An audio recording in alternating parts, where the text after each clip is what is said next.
New details on a summer camp tragedy. A sailboat collided with a tugging barge in Biscayne Bay. Both vessels now towed to shore as investigators work to find out what went wrong. Families are now mourning the loss of two young girls while two others are fighting for their lives. And we have live team coverage on the investigation and the victims tonight. And Local 10's Terrell Fournier is standing by at Jackson Memorial Hospital. But we begin tonight with Christian De La Rosa live now in Miami. Christian. A source with the U.S. Coast Guard tells me they are crossing their T's and dotting their I's to find out exactly what went wrong and who is to blame, not just for the sake of the victims' families, but also to make sure this doesn't happen again. What hurts the most about all this? That it could be avoided. That it could have been avoided, you think? Those who witnessed what happened forever marked by the horror and the heartbreak, the young victims and their families. You know, the parents is like...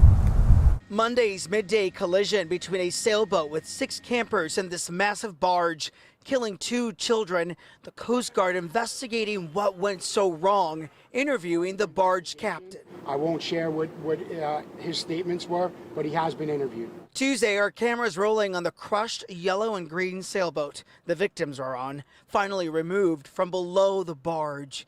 We saw it carrying a crane and several poles of concrete as it was being moved to be examined for evidence. Detectives are still trying to figure out who was in the wrong moments before the collision. It's uncommon for our waterways to be heavily used by both commercial vessels and by folks for recreational purposes. The Coast Guard's Rule of Navigation Manual says the right-of-way is given to the vessel restricted in their ability to maneuver. It's a lot more complicated than you might think. Attorney Brandon Volk specializes in maritime law. A tugboat that's pushing a barge can be said to be restricted in its maneuverability. But Volk says the weather at the time of the crash may also play a role in the investigation. Now, a sailboat that doesn't have much wind behind it can be said to be restricted in its mobility. It may even come down to a judge determining who had the right of way. And as we wait to find the answers to those questions, the Coast Guard says it's also conducted toxicology and other tests on the barge captain. The results of those tests still pending.